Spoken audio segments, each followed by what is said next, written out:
السلام عليكم ورحمة الله وبركاته. ازيكم حبايبي؟ عاملين ايه؟ يا رب تكونوا بخير. النهارده كده هعمل حاجة بسيطة وحابة اشارككم معايا.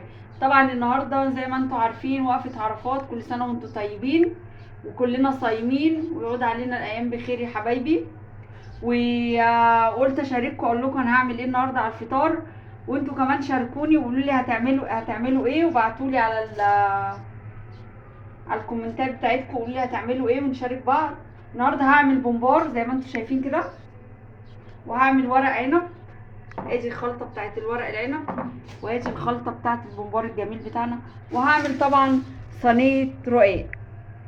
وقلت ايه اشارككم كده، وهنقول بسم الله الرحمن الرحيم. بنحشي البومبار بتاعنا كده. طبعا عشان ما اطولش عليكم انا جهزت ايه الخلطه، وعايزاكم بقى تقولوا لي هتعملوا ايه النهارده، وتبعتوا لي وتقولوا لي هتعملوا ايه النهارده، هتعملوا زيي ولا هتعملوا حاجه تانية. وكل سنه وانتم طيبين وعيد سعيد علينا جميعا، وان شاء الله يا رب نحقق كل اللي نتمناه. زي ما انتم شايفين كده انا بحب اعمل البومبار بتاعي ني في ني زي ما انتم شايفين كده. بصوا بسم الله الرحمن الرحيم، ما تملوهوش قوي. بصوا يطلع معانا بالمنظر. هنعمل بقى ايه، وهنعمل التاني. انا مش قادره اقول لكم بقى على الريحه. ها، ني في ني كده. تقطعوا البصل على الطماطم على الفلفل على بهاراتنا الجميله. ها،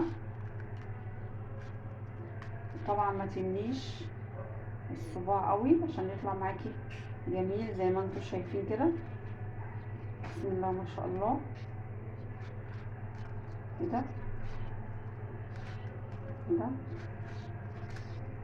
زي ما انتم شايفين. ها، وكل سنه وانتم طيبين بقى، وما تنسوش اللايك الجميل بتاعكم والاشتراك عشان يوصل لكم كل جديد انا بعمله. وما تنسوش بقى تكتبوا لي عملتوا ايه يوم الوقفه.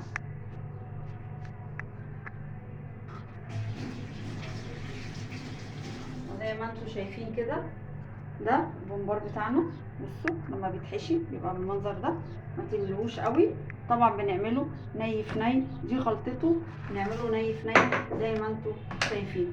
طبعا معانا الخلطه الجميله بتاعت الورق العنب. وبصوا تحابيش بقى من تحت كده، جزرايه على طماطمايه على شويه خضره، مش قادره اقول لكم بقى بتديها طعم جامد. بصوا هنقوم جايبين ونص كده. اكل سهل وجميل وبالهنا والشفا، وعيد سعيد عليكم. ها، وكل سنه وانتم طيبين. وما تنسوش بقى تكتبوا لي هتعملوا ايه النهارده وقفه عرفات، عملتوا زيي ولا عملتوا حاجه تانية، عشان ده ايه بيبسطني جدا لما تشاركونا. بسم الله الرحمن الرحيم. انا طبعا جهزت الخلطه عشان ما اطولش عليكم. كلنا عارفين الخلطه بتاعتنا: طماطم، خضره، رز، بهارات، ونعمل احلى خلطه زي ما انتم شايفين كده. بسم الله الرحمن الرحيم. يبقى احنا النهارده عاملين ورق عنب، وعاملين رقاق، وعاملين بومبار. ضرب نار الاكل النهارده وبالهنا والشفا زي ما انتم شايفين كده. اجهز الاكل حبايبي وارجع لكم. وكل سنه وانتم طيبين، وما تنسوش بقى اللايك الجميل بتاعكم والاشتراك.